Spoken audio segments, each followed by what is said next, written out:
Mini কক্সবাজারে এখন আছি আমাদের চাঁদপুরে। ছাতা দিয়ে খুব বসার কিছু ব্যবস্থা করেছে এখানে। এখানে আসার ব্যবস্থা হলো আমাদের চাঁদপুর বড় স্টেশন থেকে আপনি ট্রলার আসতে পারবেন, 100 টাকা টিকিট। আসা যাওয়া 100 টাকা। আপনি যে কোনো ট্রলারে উঠতে পারবেন টিকিট 100 টাকা দিয়ে।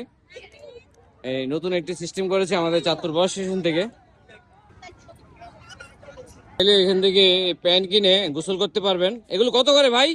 গোসল করতেছে মিঠা নদীর যে পানিতে। কক্সবাজারে যে পানি লবণাক্ত, এখানে মিঠা পানি আমাদের চাঁদপুরের মেঘনা নদী। আমাদের চাঁদপুর বড় স্টেশন থেকে এখানে আসতে সর্বোচ্চ 20 মিনিট লাগে। আমরা ট্রলারে করে আসতে পারবেন, অসংখ্য ট্রলার। 100 টাকা নেয়, আপনি আসা যাওয়া 100 টাকা। এগুলো কত করে বাকি না? 100 না? 100 টাকা করে আপনি চাইলে এগুলো কিনে পানিতে নামতে পারবেন। যেই পরিমাণ পর্যটক এখানে ঘুরতে আসছে, প্রচুর পর্যটক। আজকে ঈদের দ্বিতীয় দিন। টাকা এগুলো কত করে? হ্যাঁ, ঘন্টা 100 টাকা না? ঘন্টা 100 টাকা। আমাদের চাঁদপুর মিনি কক্সবাজারে এগুলো ভাড়া দেওয়া হয়। ভাই না, এগুলো ভাড়া কত? ভাড়া 50 টাকা না?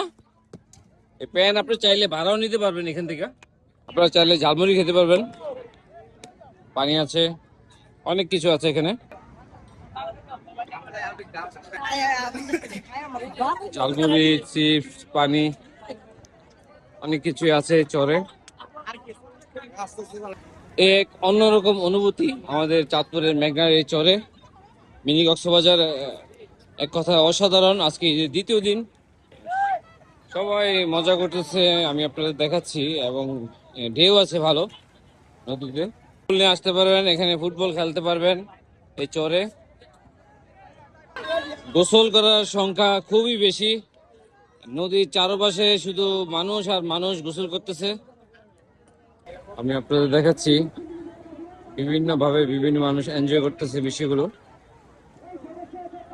এখানে নদীর গভীরতা আছে, আসলে কিছু দিক দিক নির্দেশনা থাকা উচিত, যাতে যারা সাঁতার না জানে বেশি দূর না যায়। আপনারা যারা এই মিনি কক্সবাজারে গোসল করেন অবশ্যই সাবধান। এটি এটি মেঘনা নদীর খুবই ভয়ঙ্কর স্রোত আছে গভীরে। যারা সাঁতার না জানেন তারা এখানে না নামে ভালো। সবাই ভালো থাকবেন। ভিডিওটি প্রথম থেকে থাকলে অবশ্যই শেয়ার করবেন। আসসালামু আলাইকুম। আপনারা যারা টিকিট কেটে উঠবেন অবশ্যই টিকিটটি রেখে দিবেন, আবার দিয়ে দিবেন যাওয়ার সময় 100 টাকা করে। এই মিনি কক্সবাজারে যেই ট্রলার গুলো আসে এখানে নামার খুব একটা ব্যবস্থা নেই। সবাই পানিতে নেমে তারপরে এখানে প্রবেশ করতে হয়। যদি এখানে পরিকল্পিতভাবে পর্যটনের যে সুযোগ সুবিধা করা হয় তাহলে আরো অনেক মানুষ ঘুরতে আসবে আশা করছি। অসংখ্য মানুষ আজকে এই যে দ্বিতীয় দিন ঘুরতে আসছে এখানে।